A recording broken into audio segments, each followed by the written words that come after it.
Radio Sport. Radio Sport.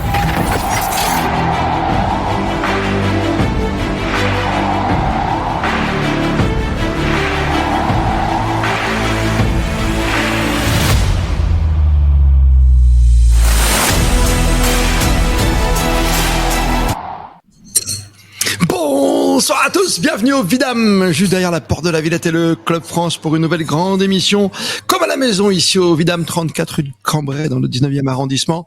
Merci de nous suivre, merci d'être de plus en plus nombreux à vous montrer fidèles sur les réseaux sociaux. Merci de suivre Radio Sport et évidemment son noyau dur à mes côtés, Jérôme Armand. Bonsoir Jérôme. Bonsoir Christophe Paco. Et le Big Boss resté au bureau aujourd'hui, il est là, Fabrice Arad et sa casquette magique. Salut à toi Fabrice. Et bonsoir à tous. On s'était quitté ce matin avec 2 médailles de plus. C'était la nuit, c'était le surf. Et la journée n'a pas été très prolifique, visiblement. Non, comme dirait Jérôme Armand dans un épisode du Petit Pack, que dalle. Aujourd'hui, pour l'instant, c'est niente, zéro pointé. Donc Colivast et Johan Defay, les 2 médailles de la nuit, ce qui fait que nous sommes à combien de médailles et combien sommes-nous classés désormais? Alors nous sommes en train de perdre une petite place parce que l'Australie elle a pris une médaille d'or supplémentaire aujourd'hui avec de la poursuite. Les États-Unis sont premiers avec 24 médailles d'or, la Chine deuxième avec 22 médailles d'or, l'Australie 14 médailles d'or, la France 13 et attention on est talonné par la Grande-Bretagne 12.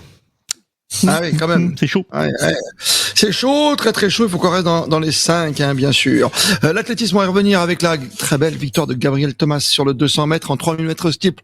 Un record national et surtout record d'Europe pour la petite Alice Finot. Résumé dans 1 minute maintenant avec, je le salue, il se connecte Étienne Bonamy en duplex du Stade de France. Les Sportco à l'honneur ce soir. On est quasiment partout qualifiés pour les demi-finales. Jérôme, je me trompe? Ah on est quasiment partout après la brillante qualification hier des footeux pour la finale. Ouais. Évidemment, il y avait aujourd'hui les quarts de finale de hand féminine.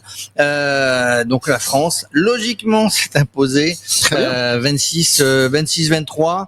Elle a mené 13-10 à la mi-temps et puis ensuite 13-13 deuxième mi-temps. Voilà, il restera en face le Danemark, la Hongrie, la Suède et certainement la Norvège qui est en train d'étriller le Brésil. Donc ça va être 3 nations d'en haut là-bas. Très bien. Du Nord. On les connaît par cœur. Et on les connaît par cœur. Et puis les Françaises. Il y avait aussi le basket, le grand réveil. Basket. L'autre jour, on avait terminé sur un match de poule contre l'Allemagne où on avait été défait. Là, cet après-midi, les Français, dans un match fantastique, ont mené très rapidement. Ils n'ont jamais été menés par le Canada, qui est une belle équipe. Les Français ont mené de la première à la dernière minute. Ça se termine par un 82-73. Voilà, c'était le quart de finale. La demi-finale, ça sera un petit peu plus compliqué. On retombe contre les Allemands qui nous ont battus. Tiens donc. Ils nous ont battus en match de poule, mais voilà, un match de poule et une demi-finale, ça n'a rien à voir. Sur leur lancée, les Français avec Wemby et tous les autres, ça va le faire, les amis. Ça va le faire. David Cosette sera avec nous dans 5 minutes, le grand spécialiste du basket en France, grand commentateur éternel de ce grand ballon orange qui sera avec nous. N'oublie pas non plus que nous sommes qualifiés en volleyball. En volleyball, messieurs, on est revenu de nulle part et on est qualifiés pour les demi-finales. On fera le bilan de l'équitation avec Monsieur Cheval, Kamel Boudra qui sera avec nous et encore une fois une 4e place très dure à digérer de Julien et Paillard ce matin. Gros plan sur le surf et les 2 médailles de la nuit. On ira à Tahiti, mes enfants, retrouver une amatrice éclairée et une école de surf qu'on connaît bien sur Radio Sport, on a découvert cette école quand on était au Dubiban à Osgore. C'est Yo Surf qui sera avec nous 23h précises. On parlera également du côté décalé de Bruno Coaz, comme tous les soirs. Je pense qu'il a choisi le moonwalk aquatique des Américaines aujourd'hui en natation synchronisée. Puis ton défi, c'est l'escalade. Aujourd'hui, on a des Français qui sont très très bons, notamment un Français que j'ai vu, c'est Maïwen Bassac qui s'est qualifié avec simplement pour un centième, quoi. C'est assez grandiose pour la finale qui aura lieu jeudi. Et puis gros plan bien sûr sur le cyclisme qui a démarré, cyclisme sur piste avec Florian Rousseau et Mathilde Legros qui va arriver. C'est une grosse chance de médaille. Et on terminera par la mode des pins, tu sais. Ah bah oui. Ça marche très très bien. Sans oublier le dossier du soir. Nous sommes allés rendre visite. Tu sais, les partenaires ont des grandes maisons, un petit peu comme le Club France pour faire la fête. Et nous sommes allés au siège de la BPC aujourd'hui qui est au Petit Palais. Et nous sommes tombés sur la médaillée d'argent hier de canoë cross que t'adores. C'est comme le Mario Kart. Bah oui. Elle sera avec nous, Angéluc, juste avant 23h30 avant l'actualité des réseaux sociaux. Mais tout de suite, l'actualité du soir, comme tous les soirs cette semaine, c'est l'athlétisme direct sur le Stade de France et bilan d'une soirée pas aussi grandiose qu'hier, j'imagine, Étienne Bonamy, mais on attend quand même ton sentiment. Bonsoir Christophe et bonsoir tout le monde. Et voilà. Encore une belle soirée d'athlétisme. Alors évidemment, on n'est pas dans les superlatifs d'hier avec l'exploit d'Armand Duplantis, mais on a vécu quand même de très belles choses, et puis surtout déjà un constat, 5 soirées, 16 médailles depuis le début pour les États-Unis, 5 d'or, 5 d'argent, 6 de bronze, et pour terminer cette session ce soir, la médaille d'argent remportée par l'américaine Gabrielle Thomas, voilà, et devant Julianne Alfred, celle qui avait gagné la coureuse, la sprinteuse de Sainte-Lucie qui avait gagné le 100 mètres, et troisième, Brittany Brown, une américaine. Vous voyez, les Américains, on le sait pour le sprint, c'est pas fini parce qu'il y a les relais en fin de semaine. Voilà, c'est une démonstration. On a vu de belles choses, et puis surtout les Américains, ils ont gagné le 1500 mètres. Voilà, c'est toujours une course terrible. C'est une course à rivalité. On se souvient les rivalités entre les coureurs, et c'était vous rappelez Coe et Howett, vous rappelez les chariots de feu, etc., etc. Mais cette fois-ci, il y avait une rivalité entre deux coureurs. D'abord, Jakob Ingebrigtsen, qui est le Norvégien, le détenteur du titre olympique, et puis c'est l'anglais John Kerr, qui lui était son grand rival. Il s'était toisé avant. Ingebrigtsen avait même commencé une course debout, alors que les autres s'est lancé sans rien faire. Vous voyez, il y avait de la tension. Ça a été très très très chaud. Et qui a gagné à la fin? Qui est venu se glisser dans un trou de souris le long de la corde et tout? Cole Hooker, l'américain.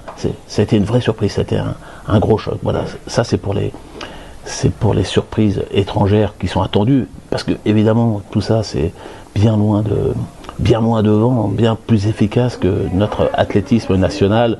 Voilà, on est loin des cocoricots poussés à Rome mi-juin, lorsque la France avait ramassé 12 ou 15 ou 16 médailles, je ne sais plus, et qu'on se disait c'est génial avant les Jeux.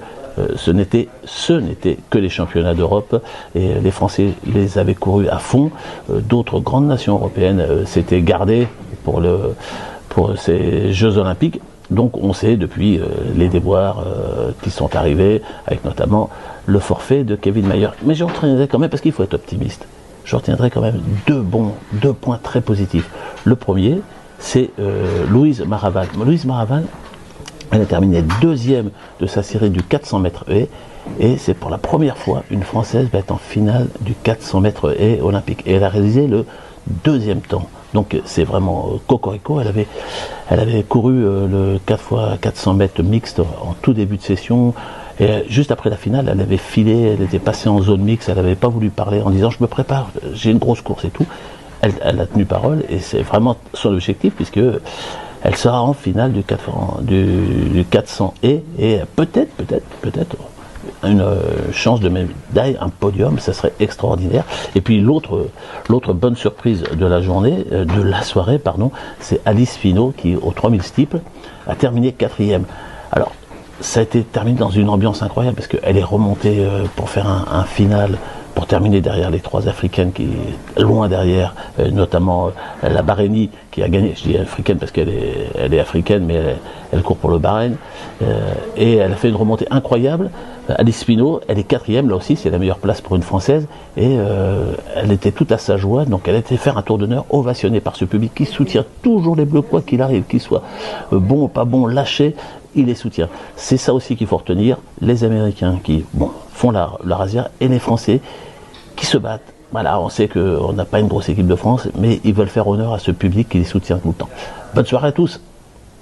Merci Étienne. Et puis je sais que c'est pas facile dans les conditions. T'as vu, on parle à voix basse à chaque fois il est un peu comme au tennis. T'as remarqué, Jérôme Armand? Ah bah oui. Le basket, on va revenir sur cette victoire incroyable. Les Français, tu le disais, une mi-temps pour les Français, une autre mi-temps pour les Canadiens. 82-73 au final.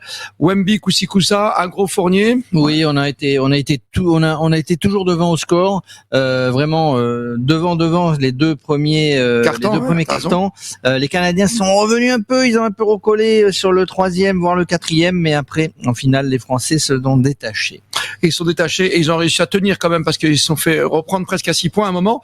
82-73, ça y est, on est rassuré. Le grand spécialiste du basket est avec nous, Mr. David Cosette, tout bronzé en vacances. Salut David. Salut Christophe. Ah, formidable, hein, quand même, ces Français qui sont réveillés presque comme attendus. Ils nous ont fait de l'intox, les soucis entre Fournier et Collet, on trouvait pas de défense. La première mi-temps, les 2 premiers quarts-temps, on les gagne à chaque fois, on est devant parce que c'est solide. Et ensuite, il y a du génie, quoi, qui arrive. Ouais, celui qui m'a le plus épaté et qui pour moi finit MVP, c'est Isaiah Cordigné. C'est son intensité, sa défense au début. Il a de la réussite. Il peut mettre ses shoots à 3 points, mais d'être aussi efficace dans cet exercice-là, je crois que ça a donné une dynamique complètement dingue à tous ses coéquipiers qui tout de suite se sont dit on peut le faire, on va le faire. C'est pour moi, c'est lui clairement, surtout que c'est quelqu'un qu'on n'attendait pas avec un rôle aussi important. C'est vraiment lui le joueur clé de ce match, au-delà de tous les autres. Après, il y en a d'autres qui sont illustrés, mais c'est vraiment Isaiah Cordigné la clé. Ouais, parce que la deuxième mi-temps, on est là, on est à 45-29, on dit ça va rouler, t'as 16 points d'avance, t'as plus 16, et puis derrière tu te fais peur jusqu'au bout, quoi, quelque part, même si vers la fin, sur les 2 dernières minutes, tu sentais que il y avait plus qu'à scorer et c'était terminé, puis il y a Fournier qui te sort, je sais pas de combien il tire, de 30 mètres, de 40 mètres, quoi, c'est un tireur à l'arc, quoi. De 14 mètres, mais c'est déjà bien, hein. Ah, 14! Ah, ben, je trouvais ça vachement, je suis un peu sudiste, hein, c'est pour ça. Non, mais c'est le panier qui déclenche tout. Et puis, les symboliques par rapport à un joueur qui était très contesté. On l'a vu à la conférence de presse, j'y assistais. Et tu sentais qu'il y avait une tension entre les joueurs et l'entraîneur. Mais est-ce que c'est du cinéma, du show un peu l'américaine? Non, c'est le caractère d'Evan. Il se fout complètement de ce qu'on pense de lui. Il dit ce qu'il pense systématiquement. C'est quelqu'un qui n'a pas de filtre. Donc forcément, parfois, ça peut créer un peu des grésillements sur la ligne vis-à-vis du coach, etc. Je pense qu'on en a fait des caisses, alors qu'au final, c'est plus une forme de quiproquo entre Vincent Collet et Evan. Après, c'est vrai que généralement, ce genre de choses, ça, on se dit ça dans le vestiaire, mais pas devant la presse. Mais au final, au-delà de cette petite polémique un peu stérile, t'as des fans derrière toi. Ah ouais, je suis sur le port de hier. Mais ça se voit. C'est que surtout qu'Evan, il était pas sûr du tout. Il était pas sûr du tout, Evan, d'être dans le groupe, vu son début de préparation un peu compliqué. Et c'est parce que Vincent Collet était obligé de donner sa liste assez tôt que il a pas pu faire tous les tests qu'il voulait et qu'il s'est dit Evan, il fait partie de mes cadres, donc je le prends, même s'il n'est pas forcément au top. Alors que toute sa prépa elle a été compliquée, peut-être qu'Evan n'aurait pas été gardé parce qu'il y avait quand même un vrai problème de scoring sur les extérieurs. Et justement, tu sens que le capitaine et on voit Batum, à quel point c'est un grand champion, Christophe. Ah ouais, le caractère du bonhomme, parce que franchement, de sortir ça et on le voit où il dit il y a rien là, il s'adresse à tout le monde, etc. Et ça fait partie de ces gars qui finalement se nourrissent de ça. Ils se nourrissent de ça. Animal à sang-froid, tu as raison. Batum qui est resté, et c'est l'orgueil qui a parlé. On a un petit peu, je veux pas émettre de doute sur Wemby et son talent et sa taille dans les contres et tout, il était encore impeccable. Mais je trouve que par rapport à quelqu'un qui joue en NBA depuis un an, tu vois ce que je veux dire, en régularité au niveau du scoring. Je vais te dire. Non, mais je vais te dire. Pour moi, alors c'est que mon analyse. Pour moi, il a été rattrapé par ses 20 ans. Il a été rattrapé par la pression de l'événement. Et on peut me dire ce qu'on veut sur la NBA, etc. Mais c'est pas la même chose que le basket international. Et ça s'est vu là, la dimension de l'événement. Et je pense qu'au début, il fait 2 fois 1 sur 2 au lancer franc. Normalement, il doit faire plus. Je pense qu'il avait un peu la main qui tremblait et qu'il a été rattrapé par la dimension un peu historique. Et c'est finalement normal. Juste, il a été rattrapé par ses 20 ans. Et ce qu'on peut dire aussi d'ailleurs sur ce match, parce que oui, Wemby, bien sûr, ce sera peut-être le prochain meilleur joueur du monde, peut-être. Mais ce qu'on peut dire, c'est que ce soir, c'est les joueurs qui jouent en Euroleague qui ont gagné le match. Oui, t'as raison. C'est Bologne. Qui sont moins connus du grand public. Alors au-delà d'Isaiah Cordigné qui sort le match de sa vie, Gershon Yabusele, c'est le meilleur joueur de l'équipe de France depuis maintenant 3 ans quasiment.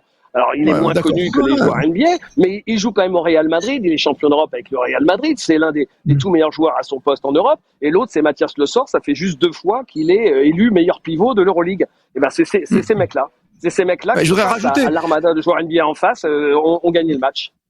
Et si on est encore là, c'est aussi grâce à un joueur qui a mis un panier d'anthologie, qui nous a amené jusqu'ici, jusqu'en quart de finale. C'est un joueur de Euroleague aussi, c'est Mathieu Strazol de Monaco, tu vois, de la Roca Team. Ouais, t'as raison quand tu fais l'analyse. Et qui ce soir n'a pas joué du tout. Même pas joué. Qui n'a pas joué. Et ça rejoint le dernier point qu'on peut aborder, Christophe, c'est Vincent Collet, qui s'est fait c'est terrible les réseaux sociaux à notre époque, mais bon, faut vivre avec. Ouais. Il s'est fait défoncer. Il y a un Vincent Collet bashing, mais au bout du bout, Vincent Collet, il a, comme on dit, out-coaché son adversaire espagnol sur le banc canadien, qui a jamais trouvé de réponse à ce que Vincent Collet avait proposé, de faire jouer Mathias Le Sort, de mettre Rudy Gobert sur le banc, et Mathias Le Sort qui les a tous défoncés, qui après est allé prendre ses points sur une des lancers francs. Ça, ce sont les choix de Vincent Collet, des choix forts. Et d'ailleurs, le dernier gigantesque exploit que l'équipe de France avait fait à la Coupe du Monde 2014 en Espagne, quand ils avaient tapé les Espagnols chez eux, alors qu'ils étaient archi favoris pour le titre mondial, et ben Vincent Collet, ce soir-là, avait été beaucoup plus fort que le coach espagnol. Donc, il faudrait un peu lui rendre justice quand même de temps en temps. Tu as raison. On va jouer l'Allemagne qui nous a fait du mal. On a battu le Canada ce soir. C'est un vieux souvenir oublié maintenant après la Coupe du Monde l'an dernier. Jérôme, tu suis parce que toi, lui, c'est un fan des Américains. Il veut des pins, c'est tout. Tu vois, Jérôme. Oui, je veux les pins. Ils en sont à combien, nos amis américains? Alors, les amis américains, on est dans le 3e quart-temps. Il reste 2 minutes 36. Les Américains se baladent. 59 pour le Brésil, 88 pour les États-Unis. Ouais, ça fait mal. Ça va faire certainement en demi-finale un Serbie-États-Unis. Très bien. Donc, nous, on joue l'Allemagne et on jouera en finale les States. Bah, voilà. Pas mal le samedi. Bah, ah ouais, c'est pas mal. On te retrouve à la rentrée comme d'habitude sur des belles télévisions, des belles plateformes pour commenter notamment l'Euroleague, David Cosette? Je n'en sais rien, malheureusement. Ah, c'est une bonne question. Mon été est un peu incertain. Donc, j'attends, on attend la fin des jeux, puis on va voir comment ça se passe. Bon, tu sais qu'on se tient au courant, on peut se rappeler même samedi, si tu as 5 minutes, comme tu es tout bronzé, comme pour l'instant, personne ne reconnaît ton talent au niveau international, reste avec nous sur Radio Sport, c'est à travers le monde, sur les Pure Players, c'est la télé de demain, tu sais. Avec plaisir. Merci d'avoir joué le jeu, David. Et note les dates du trophée des micros d'or, parce que je sais que tu es un habitué, que tu es venu il y a quelques années, ça fait longtemps que tu n'es pas venu. Si tu as du temps, c'est 13, 14, 15 décembre, ce sera pas mal. Je ne te présente pas notre prochaine invité que j'ai rencontré, que tu connais par cœur, manager de l'équipe de France désormais, Céline Dumerc. Oui, les demoiselles qui jouent demain. C'est fort dans leur quart de finale aussi. Ah oui, alors ça va, mais ça va passer. Ça va passer toi aussi? Ça va passer. D'accord. Voici Madame Céline Dumerc.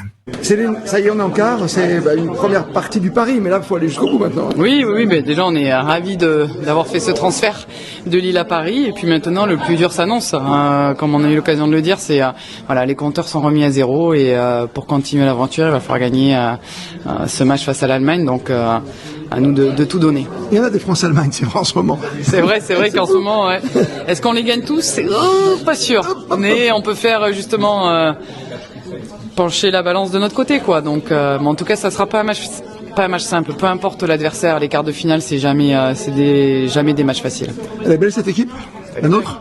Bien sûr qu'elle est belle. Elle a montré de très belles choses depuis le premier jour en fait.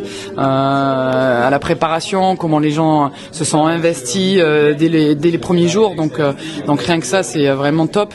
Et avec le public qui porte, elles vont encore nous amener à vivre des belles émotions. Vous connaissez les jeux par cœur. Voilà, vous arrivez enfin au cœur du système parce que Lille c'était un peu loin, non? Oui, forcément, mais on a eu un accueil incroyable. Mais c'est sûr que là, on était dans un petit Disneyland, là on va revenir dans un grand Disneyland. Avec le village olympique ou vous vivez à part? Non, on va retrouver le village olympique. Ça c'est cool, non, quand Oui, mais bien sûr, c'est des moments très particuliers au village. Il faut le vivre pour le sentir, quoi. Et c'est vrai que même s'il y en a pas mal qui ont déjà vécu des Jeux Olympiques, bon, certaines ont vécu Tokyo, voilà, c'était vide, mais bon, le village vivait quand même. Mais c'est sûr que là, il va y avoir un vrai engouement. Et puis on est en France, donc quoi qu'il arrive, rien que de marcher, de pouvoir dire bonjour, merci à tout le monde, à tous ces volontaires qui sont incroyables. Et moi, je tiens vraiment à remercier tout le monde parce que nous, on a été accueillis, mais de manière incroyable à Lille. Et j'ai aucun doute qu'à Paris, ça soit la même, quoi. Vous le sentez, ça? Vous le ressentez vraiment? Ah, mais vraiment. Vraiment, c'était génial. Moi, j'avais la banane à chaque fois. Les gens qui te croisent, ils ont la banane aussi. Ils sont heureux d'être là, que ça soit le chauffeur, à celui qui te montre la route pour aller au vestiaire, alors que de toute manière, il y a qu'un couloir, mais ils sont là, ils te font un sourire. Je trouve ça génial. Vraiment, les gens sont contents d'être là, sont contents de participer d'une manière ou d'une autre. En fait. Vous enlevez un peu de pression. On a déjà dépassé le record. On a 44 médailles, donc on est bon. On est bien. Moi, j'avais pas de doute parce que par contre, moi, ce que j'adore, c'est que tous les sites sont splendides et tout le monde répond présent. Et ça, c'est la magie des jeux. Ah oui, capsule 69 là, c'est quelque chose. Sacrée joueuse. C'est vrai que Céline Dumerc, c'est une super joueuse qui nous a fait rêver, notamment à Londres et autres. Et puis Rio. Et bien sûr, on n'oublie pas que Céline Dumerc maintenant s'est immiscée dans, tu vois, le petit cercle très privé avec Toupane, des managers de l'équipe de France. Et c'est pas mal d'avoir cette jeune femme qui est là pour guider nos demoiselles jusqu'au bout. On l'espère après ce quart de finale. Une légende. Une légende. Des demoiselles, il en a rêvé au beach volley. Des demoiselles, il en a rêvé même en maillot de bain, en train de faire du moonwalk dans la piscine. Bruno Cuas s'est essayé la natation synchronisée. Il va te piquer ta place pour le défi bientôt, tu sais. Ah là là là là. Le regard décalé de Bruno. Bonsoir Bruno. Salut, je suis au Petit Pousset, place de Clichy, donc une bonne adresse, sympa, bonne ambiance. Ouais. Il y a évidemment des écrans géants et je suis à peine remis de ma chorégraphie, l'ensemble France magnifique, vraiment une chorégraphie signée Mourad Merzouki. C'est un grand chorégraphe de hip-hop. Il a été hyper créatif, c'est magnifique ce qu'ont fait les filles.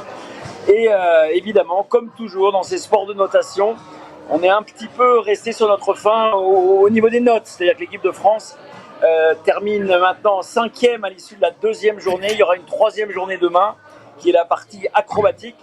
Mais je veux dire qu'elles n'ont pas été très bien payées aujourd'hui, les filles. C'était magnifique. Alors, c'était un ode à la femme, à la féminité. Elles avaient des masques, donc elles étaient en double. C'était donc toute l'équipe de France en double, comme un effet de miroir. Et c'était absolument splendide. Elle reste, il faut le savoir, sur 3 minutes 30, elle reste à peu près 2 minutes 15 en apnée dans l'eau, quoi. Je ne sais pas si vous imaginez le truc. Ah oui. C'est évidemment des heures et des heures de boulot, 7 à 8 heures par jour pour arriver à cette perfection. Alors devant, pour l'instant, il y a 4 équipes. Je pense que c'est râpé pour la médaille, pour nos filles. Moi, j'y ai cru, mais aujourd'hui, la médaille s'est envolée. Alors là, la question que tout le monde se pose, c'est quand est-ce que la natation artistique sera mixte, puisqu'on est au temps de la parité. Il faut savoir qu'une des icônes de la natation artistique, c'est un homme, Bill May. C'est lui qui a donné les 3 coups, tu sais, dans la salle pour lancer la session du soir. Bill May, donc, c'est un des rares hommes qui s'est illustré dans cette discipline. Il faut savoir que toutes les équipes avaient le droit d'avoir 2 hommes comme équipiers, mais que toutes les équipes étaient 100% féminines ici à Paris. Donc, pour l'instant, on en est encore à une parité assez lointaine, mais pourquoi pas. Il y a notamment le fils de Virginie de Dieu, que tu connais bien, Virginie. Ah bah oui, médaillé, bien sûr. C'est un des très grands champions de natation artistique, et il sera peut-être, pourquoi pas, aux Jeux de 2028 au sein de l'ensemble France. Écoute, et tu apprécies aussi le moonwalk dont je parlais tout à l'heure de Michael Jackson, les Américaines, qui fait le tour des réseaux sociaux, cette façon de danser le moonwalk comme Michael Jackson, mais à l'envers, puisqu'il y a la pincette sur le nez. Oui, alors évidemment, c'est très créatif, la natation artistique. Les chorégraphes s'y donnent à cœur joie. Les Américaines ont fait un très très bon show.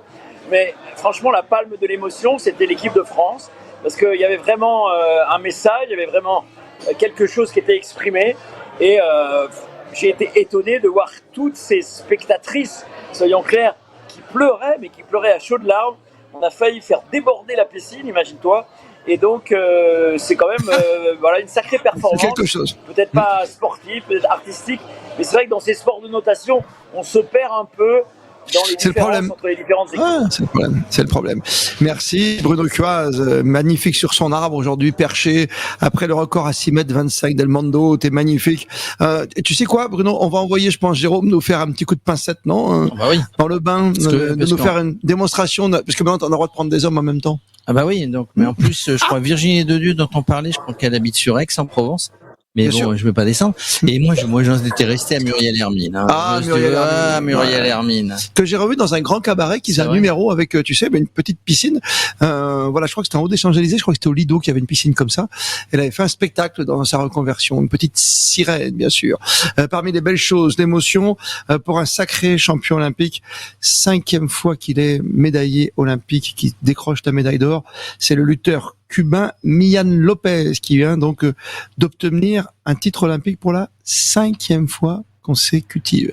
Ça te place son bonhomme, mon garçon, hein? Bah, c'est un Cubain, c'est ça? C'est un Cubain. Tes défis à venir? C'est la lutte. La lutte, bah oui, les Cubains sont très très bons et c'est la lutte finale. Bien sûr. Cuba, celle-là, je te la prends. Oui. Elle est très bien. Un cigare, Madame Marie, de Cuba, bien sûr, roulé comme il se doit pour monsieur Jérôme Armand. Tiens, aujourd'hui, ça va vous plaire, Fabrice et Jérôme. Je suis allé voir un peu ce qui se passait dans on était à la FDJ l'autre jour, qui nous invitait gentiment à suivre quelques épreuves, et qui a par exemple une loge qui est à l'intérieur du Club France, et la BPCE qui parraine plus de 200 athlètes. On va y revenir avec Christophe Gilbert qui nous a joué les guides aujourd'hui, qui s'occupe de la communication, bien sûr, et, du service de presse, du grand service de presse de la BPCE qui regroupe plusieurs banques. Et puis, il y avait quelques médaillés qui venaient. J'ai croisé par exemple un médaillé de triathlon, tu vois, à un moment, le petit Bergère. Et puis j'ai croisé également, ça tombait bien, une championne de canoë-kayak, commentée ce matin avec le DTN, qui nous racontait le style Mario Kart et tout.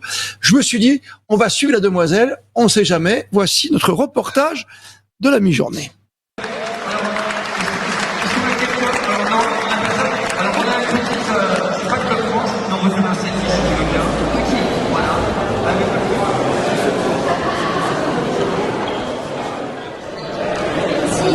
C'est pas brûlé par là? Oui. Ah oui, ça va bien. Faites un mot, monsieur. Madame. Vous allez bien? Bonjour. Vous attendez mademoiselle? En argent? Non, oui, mais on est prêt à la suivre partout maintenant. On est un peu fasciné aussi, comme beaucoup de gens. Donc, Vous êtes prêt pour le marathon médiatique? Ah oui, tout à fait. Oui. Elle est belle cette médaille? Elle est magnifique. Ouais. Elle est magnifique, elle est... Oui. On est fiers de sa fille. Est-ce qu'elle est allée la chercher vraiment? Elle est allée au combat, il y a cru jusqu'au bout. Je pense qu'elle a marqué le canoë-kayak. Je pense qu'on va reparler de cette course pendant quelques temps dans les écoles de pagaie dans nos clubs. Il n'y a pas beaucoup de clubs en plus. On sait qu'il y a Pau, qu'il y a Vers-sur-Marne, mais là c'est bien. Hein. Oui, si, il y a des clubs. Bon, après, des clubs qui sont équipés pour vraiment faire des courses de ce niveau-là. Il y en a peu, effectivement. Il y en a peu qui ont des rampes pour sauter. Voilà. Mais oui, c'est une discipline sympa. Le combat à 4. Ça intéresse bien les jeunes, donc cette nouvelle discipline, je pense qu'elle va se développer, bien sûr. Moi, j'aime la fierté des parents, tu vois, Christophe? Formidable. Ah, formidable, hein? C'est fier de sa fille. Tu es heureux de parrainer des sportifs comme ça? Je suis heureux de parrainer des sportifs. Ah ouais, non, mais tu peux le dire. Oui, nous sommes heureux. 252. Et combien de médailles déjà? 14, 15. 15 là. T'as compté 5 dans la nuit? Voilà. Bah oui. Ah oui. Et regarde tous les médaillés là. D'accord.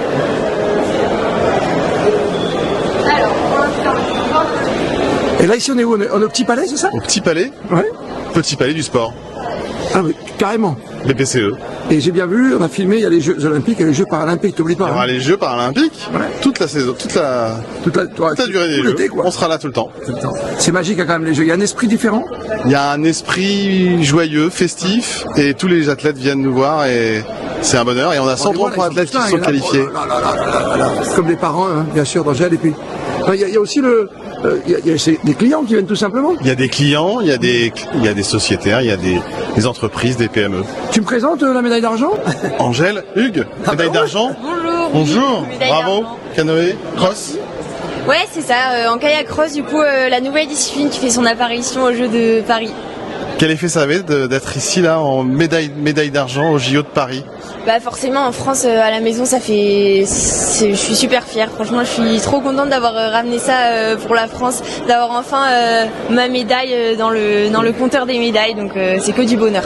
On a vu vos parents et c'est une fierté incroyable. Hein. Ouais, ils sont super fiers, ils étaient vraiment émus et ils ont perdu la voix tellement ils ont crié et bah franchement je les remercie, ils sont juste là. Mais... Ah ouais, ils sont là, ils sont magnifiques, ils sont patients, ils sont magnifiques.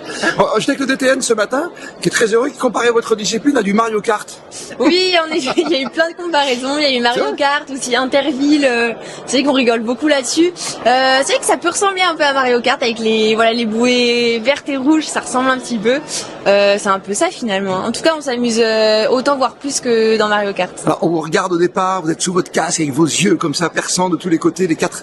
Et puis ensuite, vous avez été très très malicieuse quand même. Racontez-moi comment vous avez fait pour les passer. Ouais, carrément. Bah alors, je suis partie du coup à mi-parcours. J'ai été 4e, donc dernière de la finale, et je devais vraiment du coup recoller le peloton de devant pour essayer de doubler et du coup décrocher une médaille. C'est ce que j'ai fait du coup dans le dernier stop où voilà, j'ai ralenti un petit peu pour réaccélérer, avoir plus d'impact dans le dernier stop. Non mais ça, toi, tu pourrais faire ça, Christophe, tu sais, parce que t'as un petit roulé-boulet. Moi, je sais juste nager, moi, c'est tout. Non, mais tu peux rouler, t'es tout. Tu peux oui, rouler, bien sûr. On comprend pas tout entre le vert, ce qu'il faut faire et tout, quand même, hein. Alors, du coup, bah, les bouées vertes sont à descendre dans le sens du courant, les bouées rouges à remonter. Et il y a un esquimau à faire. Donc l'esquimau, c'est quand on se retourne et qu'on se remet à l'endroit. Un magnum. C'est bon, ça, un petit magnum, tu vois. Vanille, vanille chocolat. C'est quoi la suite pour vous maintenant? Il y a après ces Jeux Olympiques, il y a encore des choses à faire? Alors là, il y a plein de sollicitations forcément. Ensuite, retrouver l'Ardèche, mon département, tous ceux qui me soutiennent, qui sont là-bas et qui m'attendent. Retrouver mes proches forcément, fêter avec eux.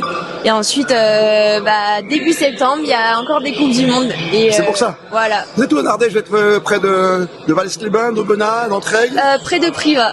Ah, Privas. Magnifique. Voilà. Et vous avez une aide financière de la part de la BPCE, comme 200 athlètes, quoi. C'est appréciable pour vous d'avoir un confort pour préparer vos compétitions, et c'est pourquoi peut-être on brille aussi aux Jeux Olympiques, hein. Oui, carrément. Pour moi, c'est la Caisse d'épargne Loire Ardèche. Je les remercie énormément puisque, comme je disais tout à l'heure, ils croient en moi depuis le début. Et sans eux, franchement, c'est une aventure qui aurait été beaucoup plus compliquée. Merci pour ce petit tour du Petit Palais avec une grande championne. Merci Christophe Gilbert. Je vais prendre la photo en haut. Voilà, regardez-la bien, parce que là, je vais vous montrer sa photo qui est juste au-dessus d'elle.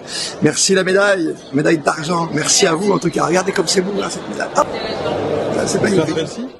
Ah, magnifique. Et vous avez vu les ongles faits quand même. Attends. Ça rigole pas. Hein. Deuxième place, médaille d'argent. 2 médailles pour l'équitation. Et aujourd'hui, une grande déception, une 4e place pour Julien Paillard et son cheval du bail du Cèdre qui nous a fait rêver jusqu'au bout, à quelques obstacles de l'arrivée. Et patatras, 4e place la plus mauvaise. Avec nous, le grand spécialiste de l'équitation qui nous rejoint, Monsieur Kamel Boudra. Mais bonsoir à toi, Kamel. Salut les amis, bonsoir. Oui. Qu'est-ce que j'aime ton sourire. Ah, c'est gentil. Et pourtant, je l'ai pas eu cet après-midi, crois-moi. C'est pour ça. Tu l'as bien dit, grosse déception pour le Français, Julien Paillard, avec vraiment des chances de médaille d'or, hein, pas des chances de bronze, vraiment des chances de médaille d'or. Et puis, tu le sais, en équitation, rien.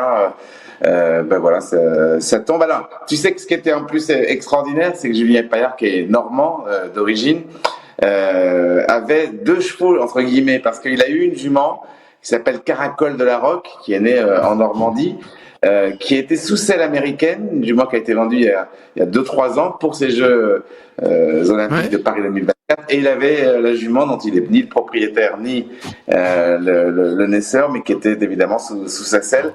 Et à un moment, on a vraiment cru que ces 2 juments allaient être sur le podium, et puis chacune des 2 ont fait une faute.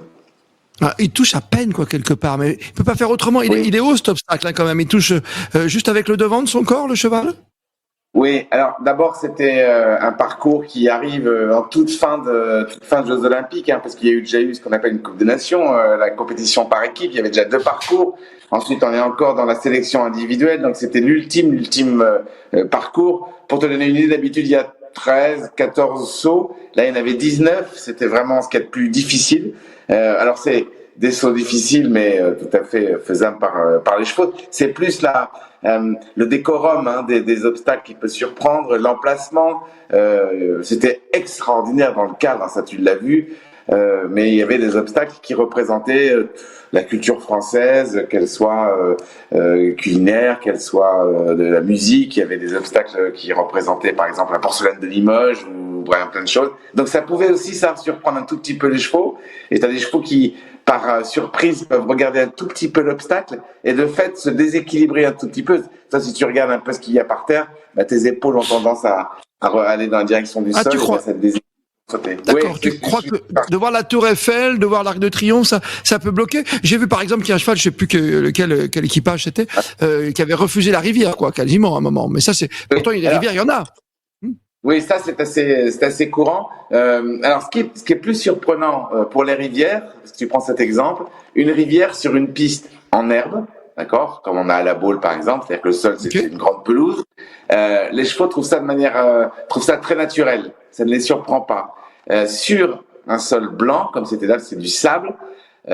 Si l'eau, qui est souvent colorée pour qu'on la voit, qui est bleue, ça peut plus les surprendre. Et puis, en fait, ça peut se monter pour certains chevaux de manière très naturelle. Il y a quand même un saut de 4 mètres à faire. Et t'as des chevaux qui aiment plus ou moins ça, qui s'inquiètent et qui font une mauvaise trajectoire et qui font une faute. Il y a eu un comparaison, il y a le Belge, Grégory Watley, qui est un des grands favoris. Son cheval a carrément mis 4 pieds dedans. Il s'est arrêté. Hein. Incroyable. Pour conclure, 2 médailles, tu vois, par rapport à notre rencontre à Londres, ça va, je te vois avec un beau sourire, je te disais, parce que quand même, on a montré qu'on était là, chez nous, en France. Ouais.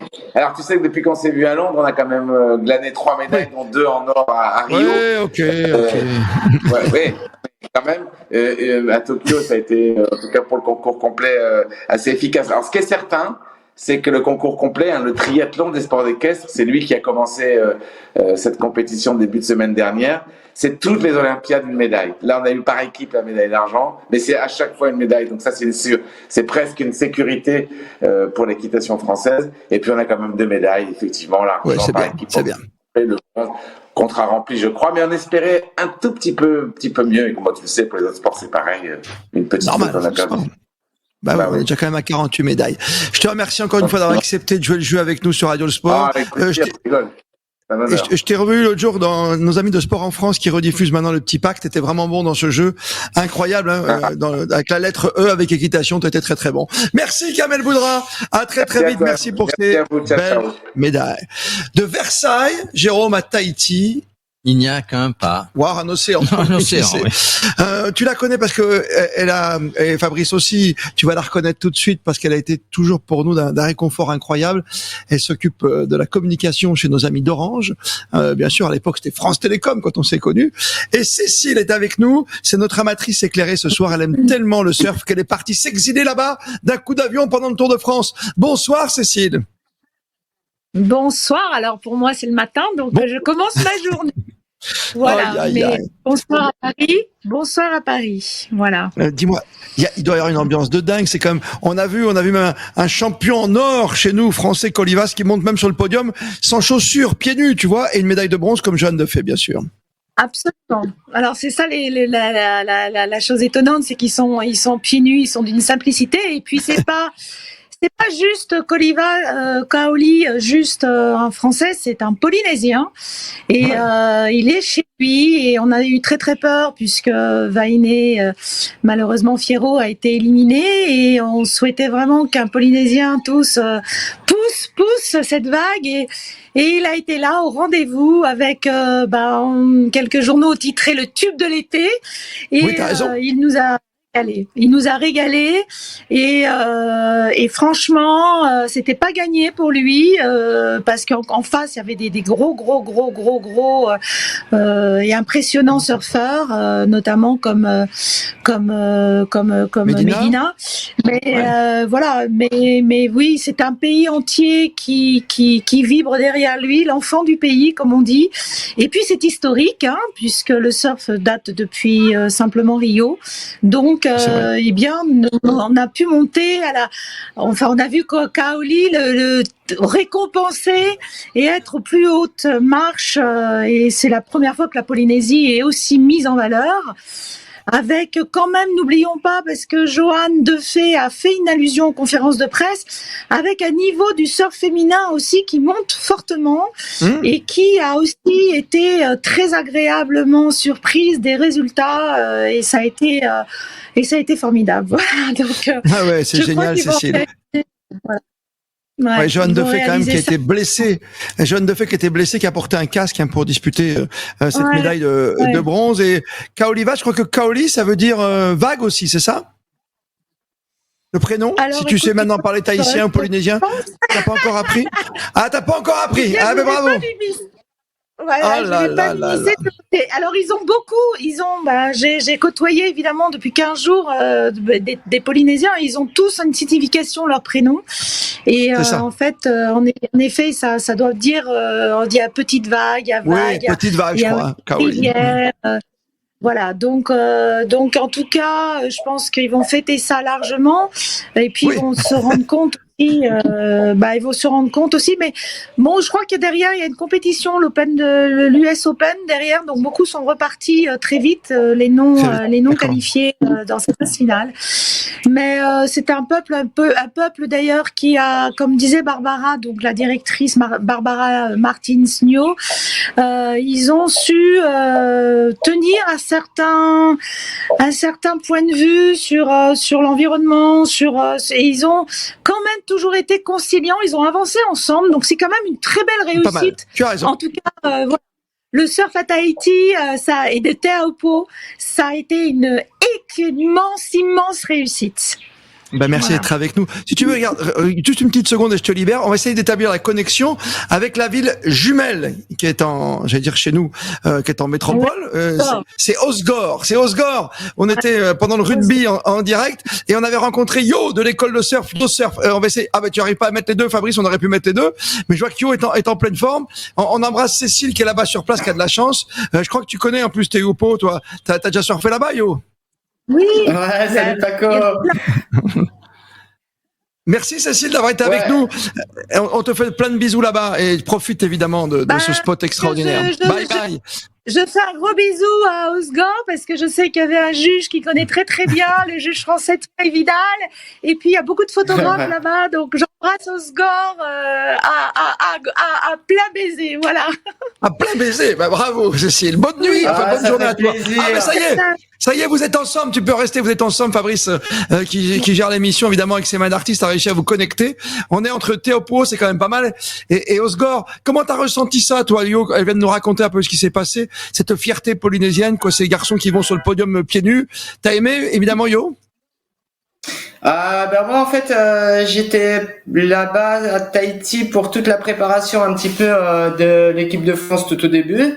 Donc ils ont commencé à s'entraîner durant l'hiver et tout, donc je me suis imprégné un petit peu de toute cette prépa d'entraînement intensif pour les JO, hein, et j'ai pas participé évidemment, j'étais juste participé en tant que spectateur depuis un bateau. Ah non, tu surfes. Toi, mon moniteur de surf préféré, t'as surfé depuis un bateau. Bah, attends, quel skater à moi, quoi. non, mais je les ai regardés s'entraîner et tout, parce que même j'avais besoin aussi de prendre un petit peu de la graine de ces champions, quoi. Donc du coup, c'est toujours intéressant de regarder l'aspect technique sur une vague mythique, sur un spot incroyable. En fait, nos champions français. Donc du coup, on a un très bon ressenti. À Tahiti, c'est tellement magnifique, les gens ils sont adorables, et en fait à Teahupo'o, on ressent vraiment des choses particulières. Hein. C'est quand même un endroit qui est mystique, intense. De par la beauté, on ressent pas mal de choses très positives du coin, et voilà, c'était impressionnant en tout cas de surfer la vague également, parce que j'ai bien surfé également la vague, hein. J'ai surfé quasiment tous les jours quand il y avait des vagues. Je te rassure, Paco. Tu crois que je peux y aller? Cécile, elle me connaît par cœur. Je pense que je peux aller faire un spot, mais le rouleau qu'a pris quand même Kaoli, il est exceptionnel. Tu confirmes, Cécile, la sympathie de ces gens à Tahiti? Parce que nous, on connaît pas trop. Moi, j'aimerais tellement y aller, mais t'es courageuse. C'est quand même très très long en avion, et il est courageux aussi, Yo, d'aller faire des épreuves. Hein. C'est le bout du monde quand même. C'est le cas de le dire, Cécile. Hein. Non, mais moi j'ai découvert évidemment en plus amateur évidemment que lui. En fait, c'est vrai qu'ils appellent ça le mana, et que tous les surfeurs bronze et ceux qui ont perdu argent, et Medina l'a encore dit en conférence de presse hier, c'est-à-dire que il attendait cette vague qu'il n'a pas eue. C'est comme ça, c'est la nature, et on fait osmose avec la nature, et on a une humilité. Ils ont une humilité face à cette nature qui les entoure, et je confirme ce qu'il disait également sur derrière. Vous voyez la montagne pointue, j'ai les montagnes derrière, j'ai des espèces de pyramides. Enfin, moi, je suis tombée folle dingue de cette région. On arrive. Je pars à Moorea. Je pars à Moorea derrière, mais je suis restée 15 jours à Teahupo'o, et franchement, c'est tout. Faut venir ressentir ça, voilà. Ouais, c'est mystique. C'est une expérience. Une grande expérience. Voilà. C'est vrai que c'est incroyable, parce que Teahupo'o, c'est vraiment, entre guillemets, le bout du monde. On se rend pas compte, parce que c'est ultra médiatisé par la vague et tout. Donc, il y a toutes les caméras qui sont focus sur cette vague. Mais tout ce qui est autour, c'est incroyable. C'est c'est la nature à l'état pur à 100%. C'est magique, quoi. Voilà, tout simplement. Tout simplement. Et est-ce qu'aujourd'hui, tu as ressenti une petite frénésie déjà? Est-ce que tu as des gamins qui sont venus, qui ont parlé des médailles, c'était la nuit? Est-ce que tu ressens ça dans ton école de surf? Est-ce que tu as eu plus de coups de fil, plus de réservations, où les surfeurs, ils sont dans leur trip et ils s'en fichent un peu de ce qui se passe dans le monde olympique?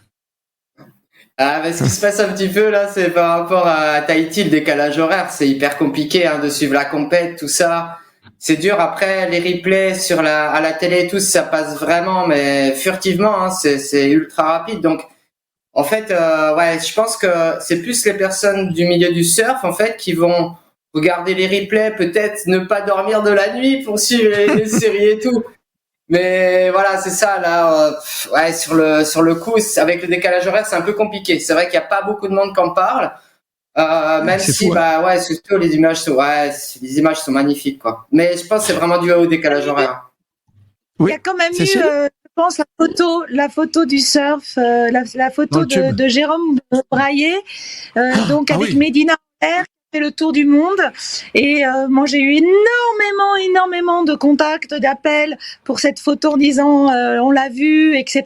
Donc, ça promeut aussi le surf. Cette photo a vraiment fait la promotion du surf puisque ça a fait le tour du monde. On n'imagine même pas au Brésil, au Japon.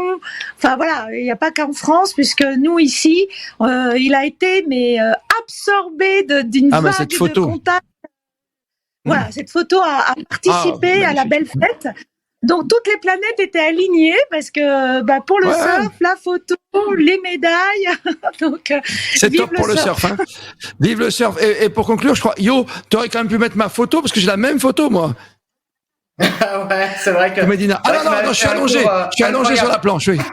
C'est incroyable. Je suis allongé dans le sable sur un beluga échoué sur Zasgore. Ouais, tu m'as fait une figure incroyable. Là, je t'avoue que après 19 ans de carrière, c'est vrai que cette moto, je l'ai affichée dans ma chambre. Il faut donner un nom. Ma figure s'appelle Paco, quoi, tu vois. T'es génial. Merci Yo d'avoir participé à ce petit débat improvisé entre Tahiti et Osgore, qui est la capitale européenne, bien sûr, du surf. On était ravis au Dubiban de te recevoir. Et je vais t'envoyer Jérôme Armand qui va faire son test en surf parce qu'il a un défi chaque soir. Je pense que lui, sa figure, ça va être quelque chose. Ça va être de regarder les vagues, peut-être mais de loin, c'est ça, Jérôme? Oui, non, mais moi je connais bien la vague de Nice.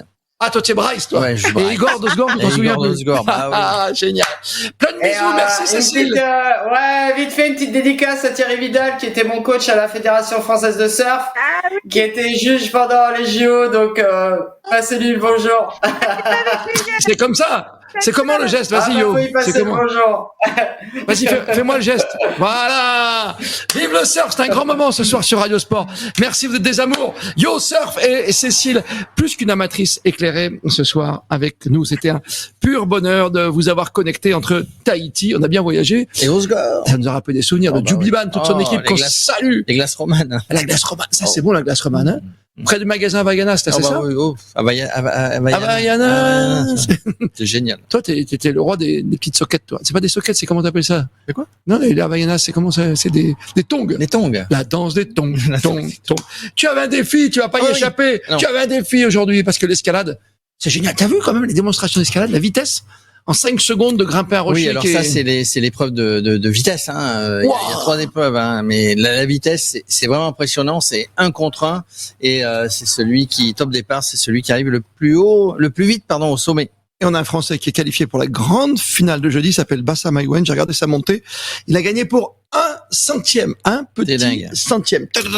Je crois que en montant avec les mains comme ils font, ils vont plus vite que nous quand on fait un petit footing. Ouais, j'ai pas calculé la vitesse d'exécution. Alors le mur fait 16 mètres, je crois. Ouais.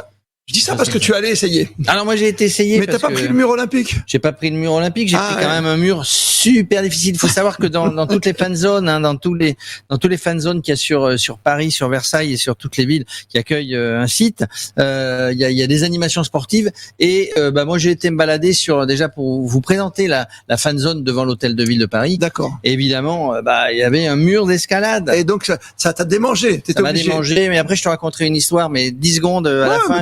Quand on aura vu le défi. Mais qui t'a filmé aujourd'hui? C'est pas notre ami Théo qui est venu? C'est Théo qui est venu avec nous, évidemment. Allez, prenons plaisir sur Radio Sport, mon cher Fabrice. On va regarder l'exploit, le grand défi de Jérôme Armand cet après-midi. Jérémy, voilà, on est comment ça s'appelle, la fan zone de l'hôtel de ville? Ouais, c'est la terrasse des Jeux.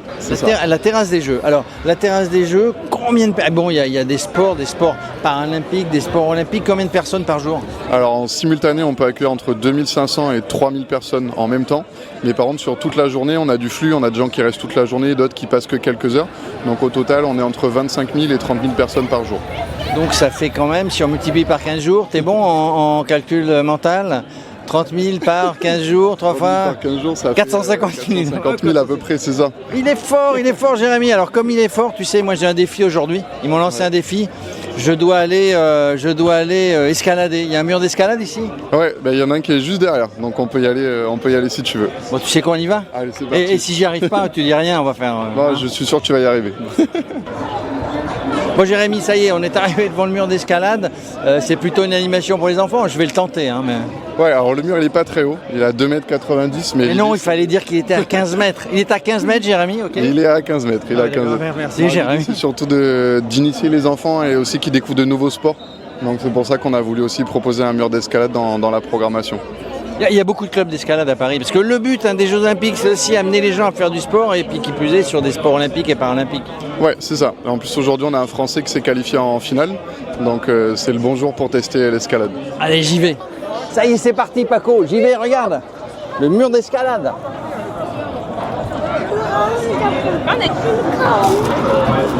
Oh putain, Paco, j'y suis.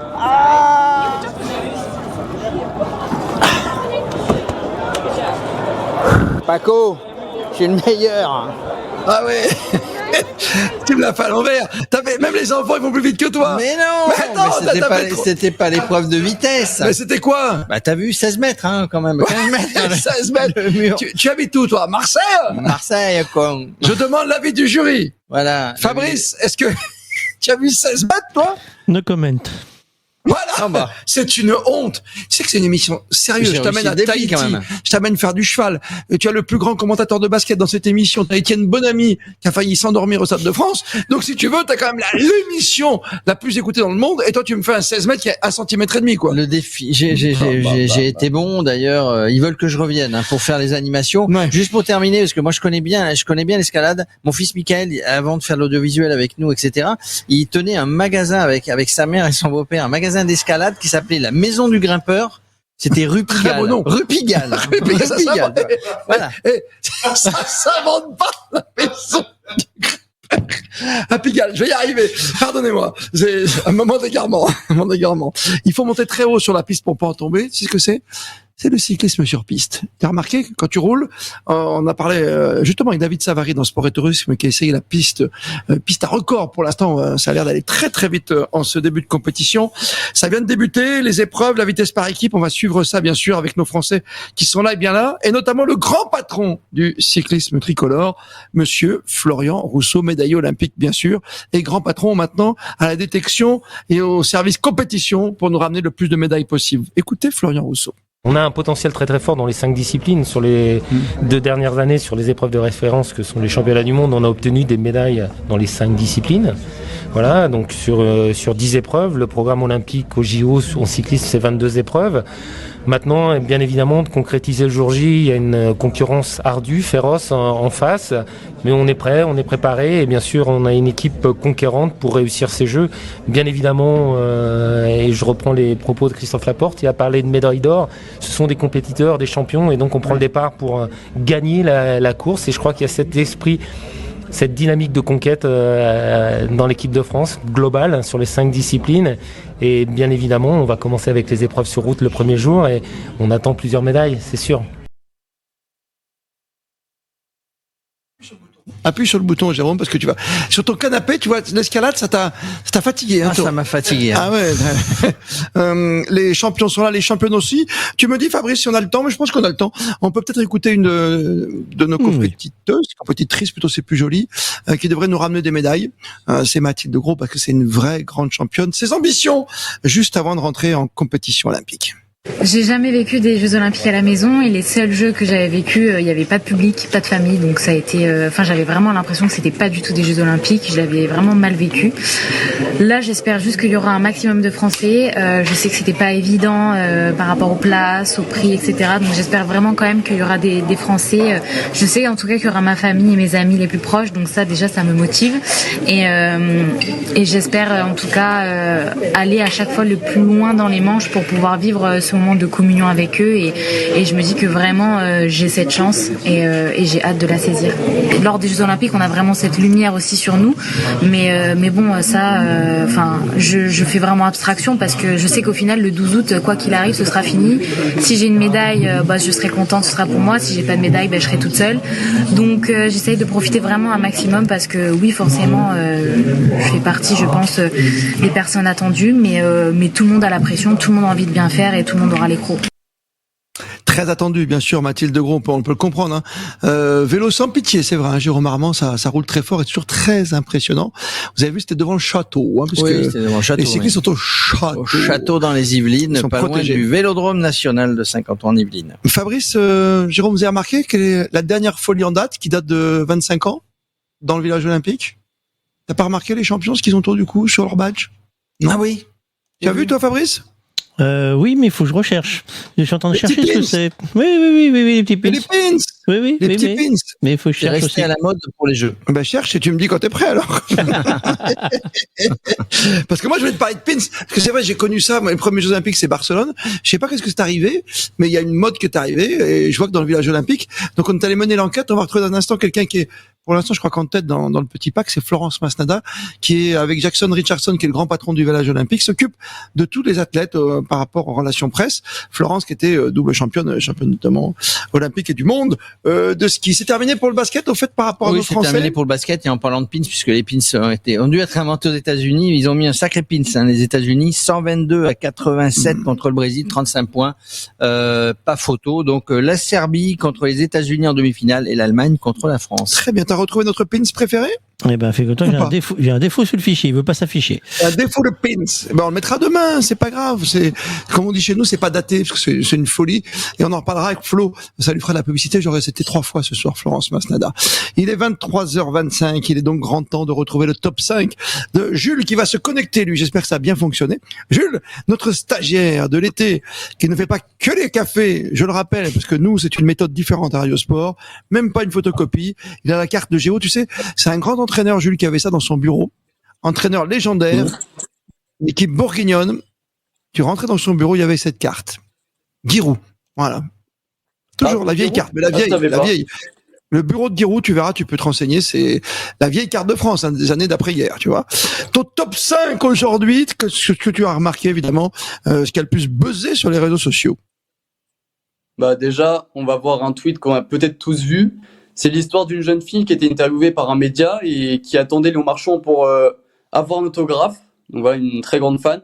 Et sur la vidéo, on voit Léon Marchand qui passe à côté d'elle. Évidemment, elle demande ce fameux autographe. Mais malheureusement, Léon Marchand qui a répondu « Désolé, c'est pas le moment, désolé, j'ai pas le temps, je suis un peu pressé. » Donc voilà, évidemment, elle a pas eu son autographe. Cette vidéo a fait le tour des réseaux et du coup, Léon Marchand a tweeté sur cette vidéo en disant « Les gars, j'ai besoin de vous pour retrouver le contact de cette petite fille pour que je puisse lui faire un petit cadeau. » Donc voilà, on espère que cette histoire va bien finir. Alors pour défendre un petit peu Léo Marchand, ça se passe que tu vois derrière, il y a quelques radios, il y a beaucoup de télévision et c'est un micro de TF1 pour pas les citer, mais normalement cette jeune fille n'a rien à faire ici. Voilà, ou sauf si c'est la fille d'un athlète qui a le droit d'accompagner, si tu peux avoir un accompagnant, mais normalement c'est un centre qui est réservé à la presse et c'est un endroit où tu peux, comme nous l'avons fait hier, retrouver Léo Marchand. Mais c'est vrai quand il passe, il regarde même pas si c'est une petite fille ou autre. Le pauvre Léo Marchand, il a fait 18, 20, 25 interviews, il a même refusé Léa Salamé hier soir car c'était trop tard, ça l'a pas empêché de défiler aujourd'hui torse nu avec ses copains de la natation pour la remise des médailles et c'est vrai que il voit pas, il sait même pas si c'est une enfant ou si c'est une grande personne qui lui parle, donc connaissant Léon Marchand, il doit être tellement gêné d'avoir je vais dire, comment tu dis toi, squeezé cette jeune fille au passage pour dédicacer son livre. Deuxième photo retenue aujourd'hui dans ce buzz. Bah là c'est une photo qui va un peu nous illuminer, hein, parce que là il y a beaucoup d'or là-dedans. Déjà, on voit Léon Marchand évidemment, qui avait 4 médailles d'or et une médaille de bronze, avec Simone Biles, la gymnaste américaine, qui, elle, a 3 médailles d'or et une médaille d'argent. Donc voilà, c'était vraiment... ces athlètes on va beaucoup les retenir pour ces JO 2024. C'est vraiment une très belle photo avec de grands athlètes. Ça, c'est un vrai... C'est un peu la révélation et un peu la légende, on va dire. Ouais, enfin, révélation, Léon Marchand, ça fait un petit moment qu'il est là, t'as raison, mais c'est la confirmation. Et la légende, Simone Biles, tu as raison. Troisième acte de ton top 5. Alors là, c'est un photomontage avec Armand Duplantis. qui a été inséré sur la fameuse photo où des ouvriers déjeunent en haut d'un gratte-ciel, assis sur une poutre métallique. C'était dans les années 30, il me semble. Et il y a cette fameuse photo. Et après, Armand Duplantis qui est inséré sur cette photo, on le voit passer au-dessus de cette poutre métallique. Donc, évidemment, on fait référence au fait qu'il est allé très très haut. Et c'est normal parce qu'il a battu son propre record du monde. Hein. C'est lui qui le détenait. Il l'a encore battu en le portant à 6,25 m. Donc voilà, c'est vraiment très bien pensé comme montage. Super montage, parce que cette photo iconique, bien sûr, à l'époque où on montait les grandes tours à New York, bien évidemment. Acte 4. À l'acte 4, vous vous souvenez on avait déjà vu un animal, c'était le chevreuil à Versailles qui était tombé dans l'eau. Là, cette fois-ci, là, c'est encore plus prestigieux. On voit une baleine. Voilà, c'était pendant l'épreuve de surf, la finale. Oui, c'était pendant la finale. Et on voit une baleine, qui sort de l'eau et ça donne de très belles images. Hein. Ça fait des rouleaux comme ça fait des vagues, tu vois, quand ça replonge. À mon avis, quand tu fais du surf et que tu as ça sous les pieds, ça peut te faire décoller aussi et obtenir la médaille d'or. Qui sait qu'Olivast a été poussé par cette baleine, cette histoire des Jeux pour faire son grand rouleau, et Johan de fait tout pareil pour sa 3e place. Dernière photo du soir, Jules. Évidemment, encore. Voilà. Ah, oui. On a vraiment beaucoup de chance. Hein. Les belles photos là comme ça dans Paris, ça fait que défiler sur les réseaux et là elle est très belle. Hein. On voit la vasque qui est près du quai Voltaire, quai Voltaire, et on voit avec un magnifique reflet doré sur la Seine, avec aussi les infrastructures. Et franchement, c'est magnifique à voir. Ouais, c'est sans commentaire. Merci mille fois, Jules, pour cet excellent choix, pour ce magnifique top 5. On se retrouve demain matin, juste avant la fin de l'émission Good Morning, qui débutera, comme tous les jours, pendant les Jeux Olympiques à 10h, avec la revue de presse, avec nos invités, avec Jérôme et avec Fabrice, et Sport et Tourisme, bien sûr, et toi, Jules, en fin d'émission à 10h30. Fabrice, que l'on retrouve pour se rappeler qu'il y a eu que dalle de médailles dans la journée. Heureusement qu'il y a eu 2 médailles de surf. Et demain, ça ira mieux ou pas? Écoute, oui, boxe. Voilà. Ouais. Voilà, boxe.